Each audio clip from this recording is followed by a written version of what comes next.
I'm Caroline Simpkins, a former professional ballerina turned researcher, and today we're diving into a powerful piece of research that takes a closer look at how body image and nutrition knowledge intersect in the lives of collegiate dancers. The study we are exploring is called Negative Body Image and Limited Nutrition Knowledge Among Collegiate Dancers Signals Need for Screening and Support. It was published in the Journal of Dance Medicine and Science in 2024, and it brings up some eye-opening findings that are worth talking about. Dance is a world of strength, creativity, and expression, but it also comes with intense scrutiny, especially around appearance. Studio mirrors aren't just tools for improving form, they're also constant reminders of how dancers look. Unsurprisingly, dancers face a higher risk for disordered eating. Some studies estimate that nearly 1 in 3 dancers may be at risk of developing clinical eating disorders. Now, imagine layering on top of that college life. You've got academic stress, social comparisons, and a brand new level of independence, all happening while dancers are also pushing their bodies to the limit. The result? A perfect storm for body image struggles and poor eating habits. Here's something a lot of people don't realize. Many collegiate dancers don't meet their basic nutritional needs. Often it's not even intentional. It's rooted in misinformation, perfectionism, or just a lack of access to qualified guidance. This can lead to a condition called relative energy deficiency in sport, or RED-S. It's when the body doesn't get enough fuel to keep all its systems running, affecting hormones, bone health, and athletic performance.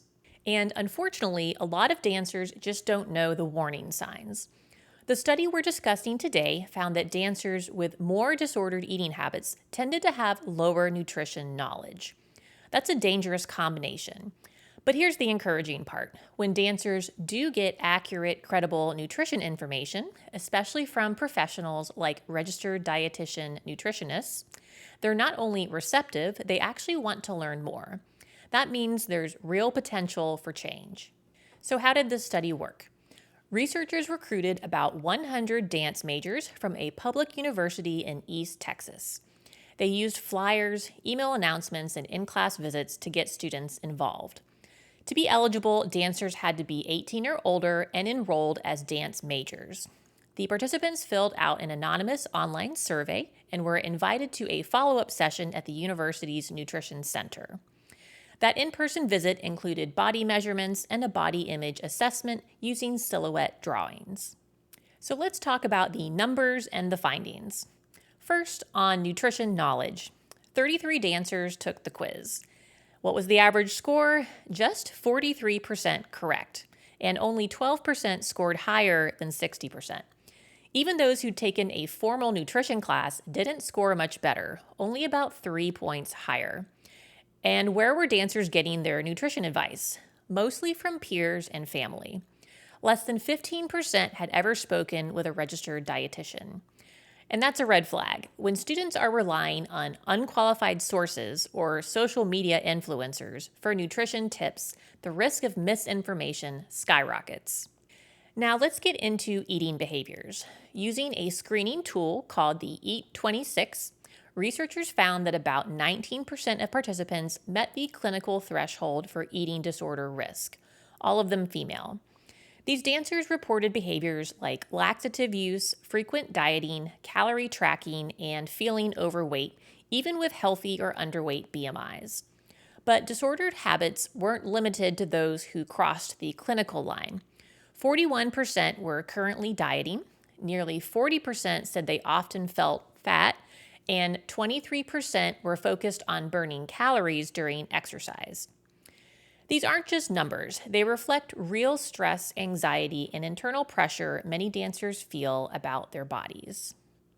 Now, another key finding was that 26% of the female dancers had delayed menarche. That is, they started menstruating later than average. This can be a sign of low energy availability, and it's a hallmark symptom of RED-S. When the body doesn't get enough fuel, reproductive function is one of the first systems to shut down. That's a major warning sign, especially in young, otherwise healthy women. So here's where things get especially interesting. The researchers asked the dancers to pick body silhouettes that reflected how they see themselves now, how they want to look, and what they think others find attractive. Most of the female dancers overestimated their body size, believing they were heavier than they actually were. On average, their real BMI was around 22, but they perceived it to be around 23. And they said their ideal BMI was closer to 21.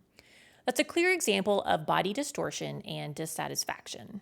And when the male participants were asked to pick their ideal female body size, they actually chose significantly larger figures than the women picked for themselves. So female dancers may be chasing a body ideal that even their male peers don't expect or prefer. Only 7 male dancers completed the full study, but their results followed a different pattern. Their actual and perceived BMIs were closely aligned, and their ideal body size was actually larger than both. That's in line with broader research showing that men in performance-based sports often chase muscularity, not thinness. Still, that doesn't mean that male dancers are off the hook. They face different pressures, like being strong enough to lift their partners, and may still struggle with eating and body image in ways that aren't as visible or as frequently discussed. This study makes one thing crystal clear. We need better education and stronger support systems in college dance programs. Here are a few key takeaways. Nutrition education is essential, and it should come from professionals who understand both performance and health, not TikTok and not word of mouth. Screening tools like the EAT 26 can help identify dancers who may be at risk before things escalate into full-blown disorders. Routine check-ins with a registered dietitian nutritionist could fill the current knowledge gap. Nutritionists can offer tailored guidance based on dancers' needs, including performance, recovery, and long-term health. Educators and instructors need training too. They play a huge role in setting the tone of the dance environment. When they model healthy attitudes and promote evidence-based nutrition, it sends a powerful message to students. And interventions must be sex-specific. What works for female dancers won't necessarily work for male dancers, and vice versa. Both need support, just in different ways. In the end, this research is a bit of a wake-up call. Dancers are incredibly dedicated athletes and artists, but they can't perform at their best if they're underfed, overstressed, or silently struggling with body image.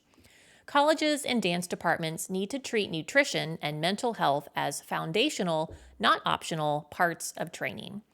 Because when dancers are educated, supported, and seen as whole people, not just performers, they don't just survive the college years, they can truly thrive. And that wraps up our deep dive into the complex relationship between body image, nutrition knowledge, and overall well-being in collegiate dancers. It's a topic that deserves more attention, and I hope today's discussion helped shed some light on the unique challenges ballet dancers face both inside and outside the studio. If you are interested in exploring the research further or want to read the full study for yourself, be sure to check out the show notes. I've included the full citation along with a direct link to the original article so you can take a closer look at the data, methods, and the findings. Thank you for joining me today for the Ballet Science Podcast. Whether you are a dancer, teacher, student, or simply curious about the mechanics behind movement, I appreciate you being here today. Each week, we'll explore the intersection of science and ballet, from injury prevention and biomechanics to nutrition, mindset, and everything in between. If you enjoyed this episode, please follow this podcast, leave a review, and share it with your friends and dance community. If there are specific topics you'd like to hear about in future episodes, feel free to share them in the comments below. You can also follow Ballet Science on social media and visit our website at ballet.science for additional information. Thank you again for tuning in, and I look forward to seeing you next time on the Ballet Science Podcast.